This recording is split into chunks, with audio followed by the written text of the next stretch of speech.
Chris at A to B here. So I got this hunk of junk old 350. Got it in the shop, let it dry out a little bit. Figured we'd talk about it for a minute. Supposedly this engine has been sitting outside for at least 8 years, engine and transmission. It was in a square body chassis that somebody was junking. So as you can tell, she's pretty rough. So I don't know what's going to be salvageable here, but I'm a sucker for this old stuff, so we'll see what we can do with it. This was out of a 1978 Chevy square body C10 two-wheel drive, hence the long-tail turbo 350. Long-tail turbo 350 was used in two-wheel drive pickup trucks and a lot of the bigger cars, Impala, Caprice, stuff like that. The later Corvettes and Camaros and stuff would have used a shorter tail transmission that only was about this long. So this is a 9-inch tail. Anyway, it is a non-lockup transmission. This is from the era before that. Supposedly this transmission was just rebuilt before the truck was sidelined, so I don't even know if it has fluid in it, or it doesn't appear to be dripping anywhere, so that may be good, or the transmission pan may be rusted out. I don't know. I've not even had it high enough to see the bottom of it. So couple odd things. This truck was a Big 10, so what GM did in 1978 and Ford also with the F-150, government emission regulations were starting to require EGR and catalytic converters on half-ton trucks because their popularity was going up, because half-ton pickup trucks up until that point had not required emission controls. So in 1978, everybody offered an upsize half-ton pickup truck that escaped the emissions regulations because of the GVW rating. So if this were out of a regular C10, a standard C10 in 78, there would be an EGR valve right here, and it would have had a different style of choke. It would have had a hot air stove choke to open faster. As you can see, this engine appears to be fairly original, but there is no EGR provision, and it still has the old 60s style hot air choke stove sitting on the manifold. So they did that to skirt the emissions regulations for a few years, and that Ford did the same thing with the F-150. That's where the F-150 everybody knows and loves today came from. That moniker came from, they turned the F-100 into an F-150 as an option, had a little bit higher GVW, and escaped federal emissions regulations for a few years until the Fed caught up with them in, I think, 1980, 81, and started requiring it even on higher GVW trucks. So after that, the only way to escape, there was no way to escape emissions regulations after they changed. Even 3/4 tons and 1 tons had catalytic converters and all that stuff on them. They just covered light duty trucks, period. So anyway, let's see if we can get the transmission pulled off of this thing. This engine will not turn at all, so I will have to pull the transmission and leave the torque converter on the flywheel or flex plate for now. We'll deal with getting that off later, so we'll see what this thing does here and see if these bolts even come out. I don't even know if these bolts are going to come out.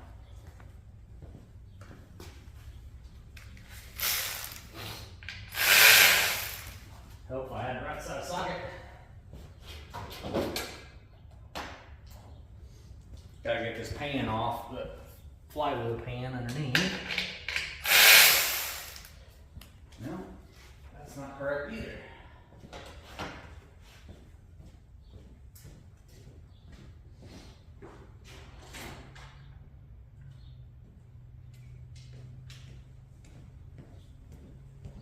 Guess it's 10 millimeter. These are from the phase in when GM and everybody was phasing in metric bolts.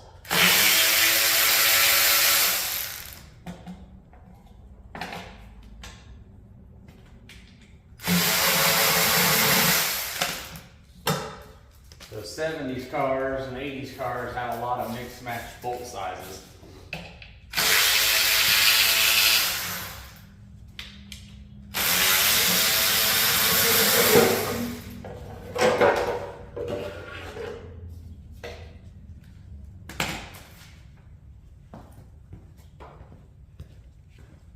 A greasy critter nest, that's always a good sign of a really solid engine.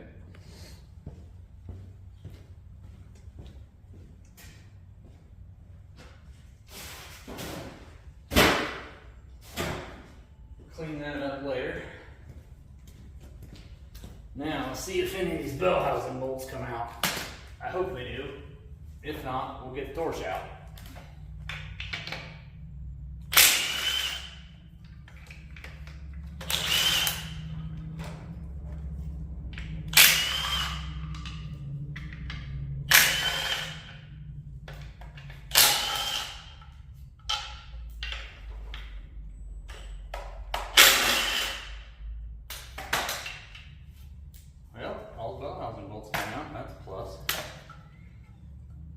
Get this modulator line off of here.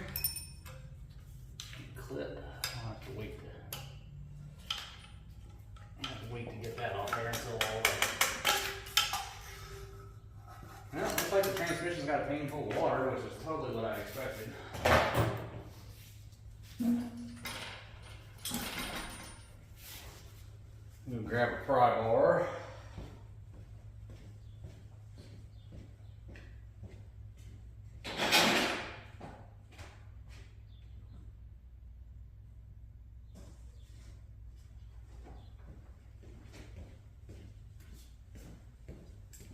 Get a pry bar, and we get a pig mat and put underneath here, because this, when you have to pull these off with the torque converter left, they can make a mess.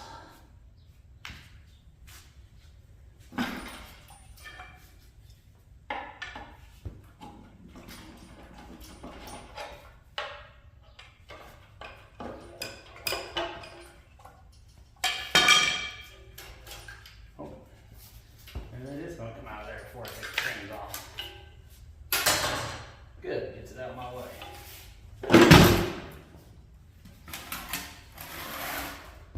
Well, not even the slightest bit of mess. I think they were right when they told me that this transmission was installed and then the truck was never run, because that torque converter doesn't have even the slightest bit of wear on the drive, and there's not even hardly a lick of fluid up there other than some assembly fluid was probably put in for assembly, and that seal looks new too. But anyway, so that's just for fun. We'll put a pry bar in it here and see if we can move it. Not even a little bit.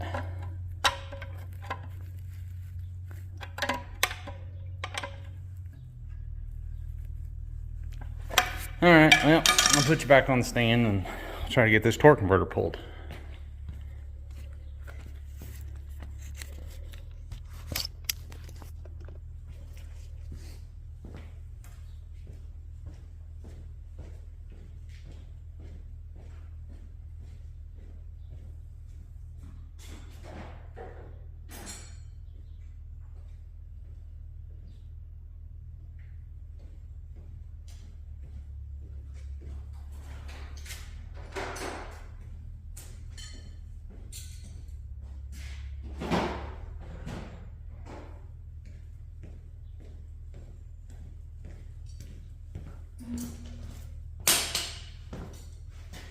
Hey, more critter nest up in there.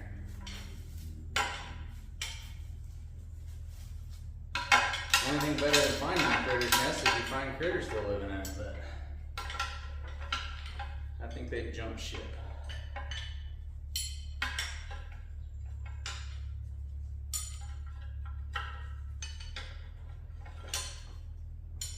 Well, and it looks like this one is still using standard bolts in there. Of course it is.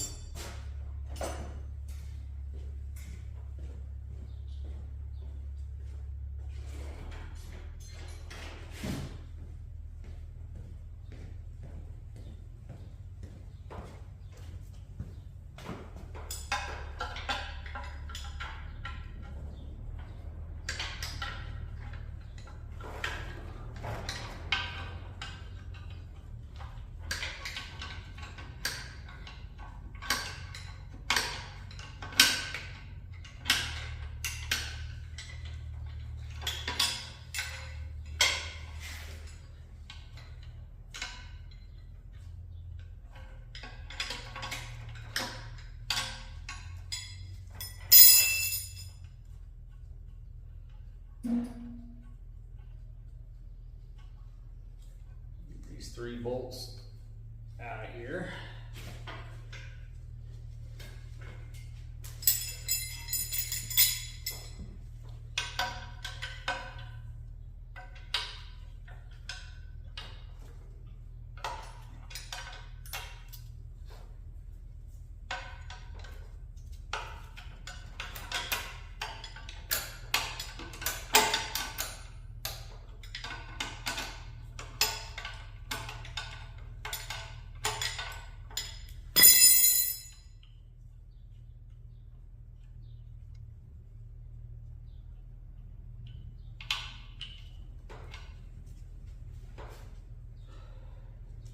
And you know, I don't know that we'll be able to finish this project. We'll see how bad this engine is.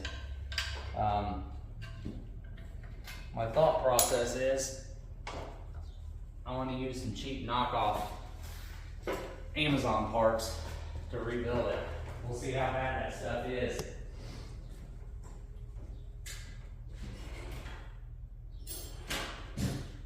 Or we might find out how good Amazon knockoff parts are. We'll find out, I suppose. I've seen a lot of it's not too bad price-wise. So we'll keep trying to get these off here, but yeah, I want to see. I just want to see how good or bad the Amazon knockoff parts are. A rebuild kit for $350 isn't really that horrible on Amazon, so I want to see. I want to see if the parts are worth anything. If it ends up working out, I've got a slight thought process for this engine that I might use it for, but then again, I don't have anything that I need to use it for, so we will see how it works out.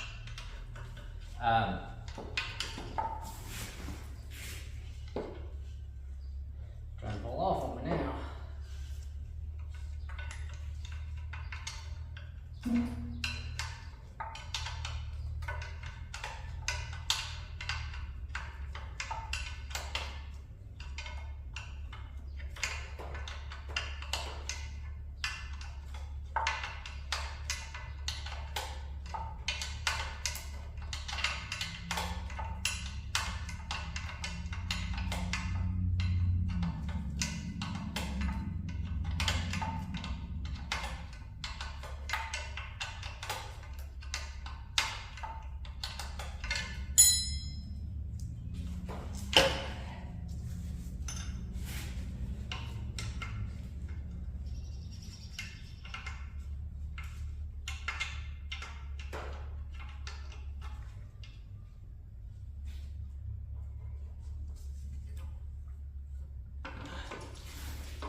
Yep. There's a little bit of fluid in that torque converter, but I don't think it's ever been run, that's for sure. Supposedly the story was this was a complete truck and they took the transmission out to have it rebuilt. And after they put the transmission back in, then the engine wouldn't start and they just kind of gave up on it. So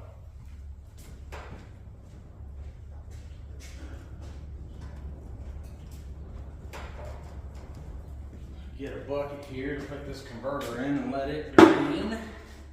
See if we get any fluid at all out of it.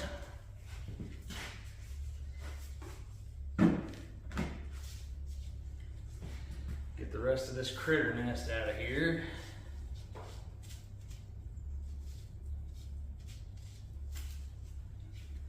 Now I'll probably go ahead and knock that flywheel off, or flex plate, because I won't be able to get it off very easily once the engine's on stand.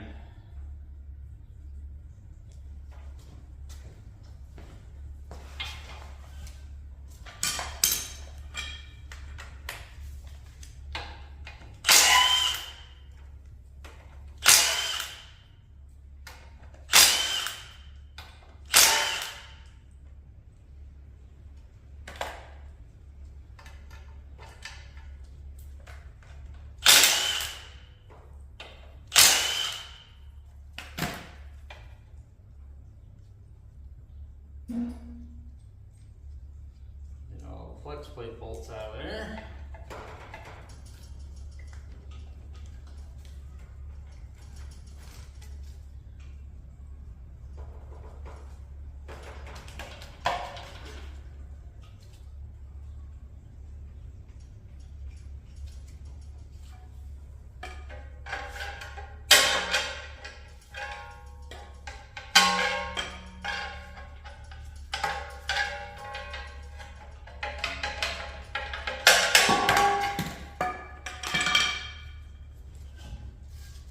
And the flex plate. Gear teeth aren't in too bad a shape. We got one spot right there that's boogered pretty good, but pretty to be expected on this old stuff like this. These old ones, you had to shim the starter to get the gear engagement right, and sometimes that can be more of an art than a science. So.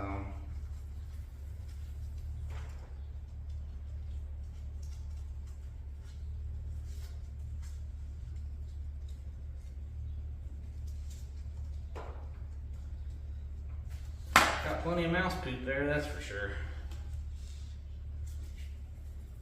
So, let me go drag out the engine stand and we'll get it put up in the air where we can get to it easier. Okay, jump cut to having it on the stand. Didn't figure. Everybody's seen somebody putting an engine on a stand, so we'll just take another overview of it now that we got it up off the ground. Brackets are there. The big balancer, pulleys are there. Pan's covered in mud, but it doesn't appear to be rusted out, which is a plus.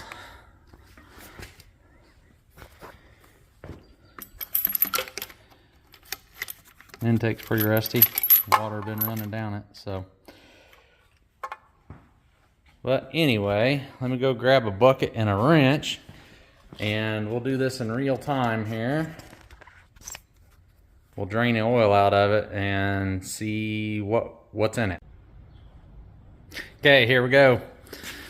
Gonna see it in real time. As you can tell, I've not messed with this drain plug. Doesn't look like anything's been on that. No wrench has been on that for a long time.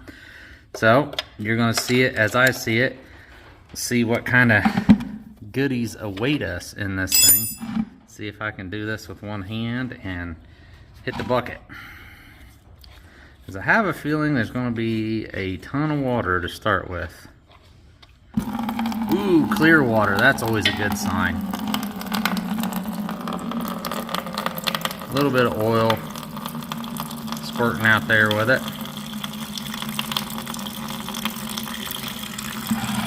While we're waiting on that, we'll go ahead and pull this oil filter off and see.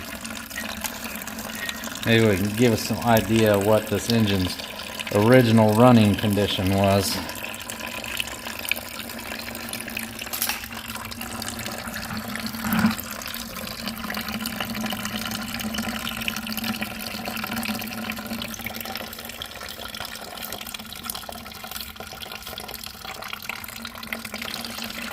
Ooh, the oil filter's full of water too. That's always a bonus. Yeah, she's pretty sludgy in there. I'd say this engine probably wasn't the cleanest running thing in the world when it was still running, but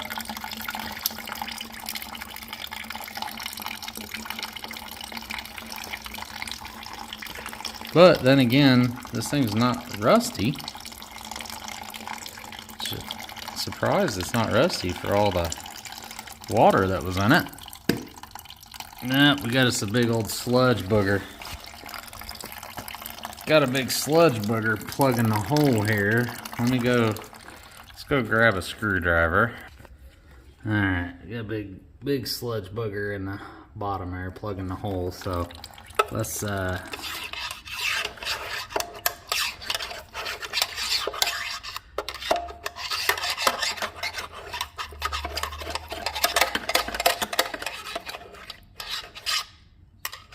well, it does not appear that there's any oil in it. So, I don't know if they drained the oil out of this thing at some point in time, or what.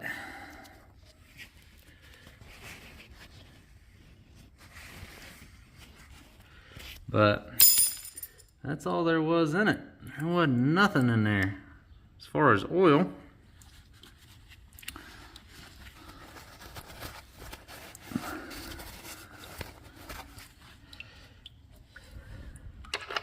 And we'll put that plug back in there.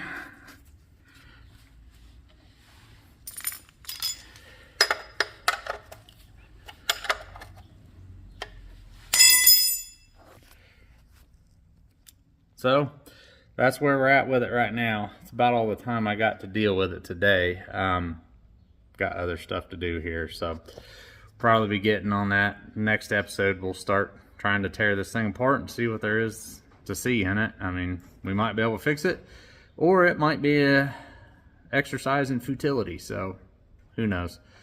But it's fun anyway, so like and subscribe and stay tuned for more.